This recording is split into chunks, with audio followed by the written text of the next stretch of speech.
এ অর্পিতা শোনো শোনো শোনো। হ্যাঁ কি হয়েছে? আরে দাদা আসছে। কে আসছে? দাদা আসছে? ওয়াও, আজকে কত দিন পর দাদা আসছে আমার বাড়িতে। আমার কত কত কথা জমে আছে জানো তার সাথে বলার জন্য। আমি কত দিন পর আজকে দাদাকে দেখবো। আরে শোনো আগে। আরে দূর শোনাশুনি পরে, তুমি আমাকে পরে বলো।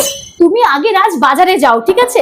এখন তো বর্ষাকাল, বেশ ডিমযুক্ত ইলিশ নিয়ে আসবে আর আমি নিজের হাতে পোলাও বানাবো। দাদাটা পোলাও খেতে প্রচন্ড ভালোবাসে। আর শোনো, মাটনটা নিয়ে আসবে। আর কি আনবে সাথে? হ্যাঁ, দই নিয়ে আসবে। আর আর আর যত যত মিষ্টি পাবে, 5 রকমের ভালো ভালো মিষ্টি নিয়ে আসবে। দাদা খুব ভালোবাসে মিষ্টি খেতে। আরে শোনো আগে কি বলছি আমি। আরে তুমি আগে বাজারটা যাও, সব তোমার কথা সব পরে শুনবো। এই রাজ, দাদা আসবে কখন? কি বললো ফোনে? আরে তোমার না, আমার দাদা আসছে। রাজ, আমার না শরীরটা কেমন খারাপ করছে জানো তো। আজ সকাল থেকে শরীরটা খারাপ করছে। আমি একটু শোবো গো, আমি একটু শোবো, আমার একটু রেস্টের প্রয়োজন। শোনো না, তুমি যখন যাবে দরজাটা একটু বন্ধ করে যেও। আর আজকে না আমাকে সারাদিন একদম তুমি ডিস্টার্ব করবে না। আমি একটু রেস্ট নেবো আজকে সারাদিন। कैसे कैसे लोग रहते हैं यार यहाँ पर।